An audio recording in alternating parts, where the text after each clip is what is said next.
Good evening, kiddos. So, I'm seeing a lot of confusion when it comes to getting the answers to the questions you guys are solving in terms of math. So, for your homework or even in future assignments, when I ask you to convert improper fractions to mixed fractions, all you're going to do is just that. But sometimes the answer sheets or maybe even the answers on a test, like your multiple choice answers, will have a completely different answer than what you got. In these cases, most likely the issue is simplifying. Simplifying is a very easy thing, and it only works if you know your multiplication tables or if you know how to divide. So here's an example. We're going to turn this improper fraction into a mixed fraction. The way to do that is you got to figure out how many times 10 can fit inside 36. Now, I already know my multiplication tables, so I know that 10 can fit inside 36 at least 3 times. So 3 is going to be my whole number.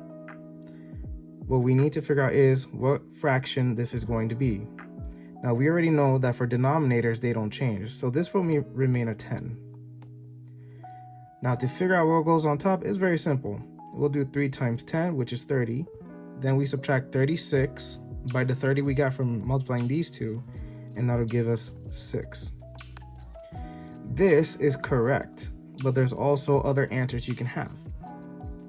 In order to find out what another answer could be for this, we'll do something called simplifying. Simplifying is when you reduce the fraction. And by reducing the fraction, it gives us a completely different answer. Now, obviously, the whole number 3 will stay the same.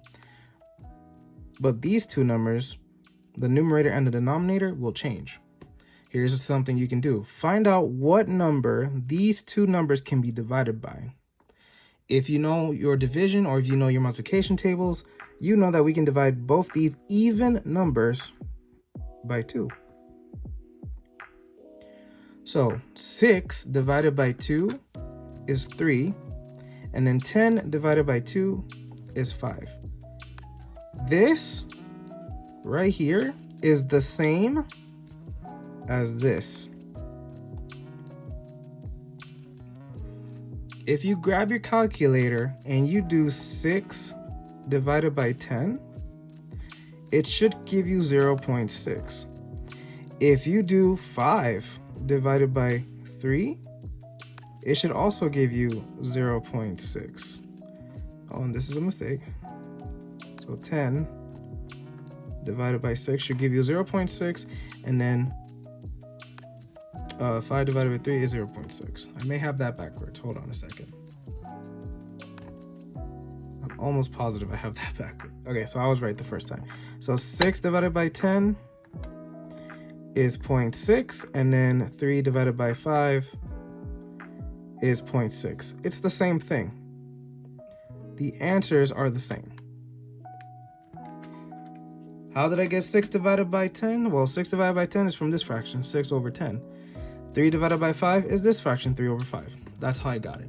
So they're the same answers. All I did was simplify them, and that just means reduce them, make them smaller. I hope that helps. Take care.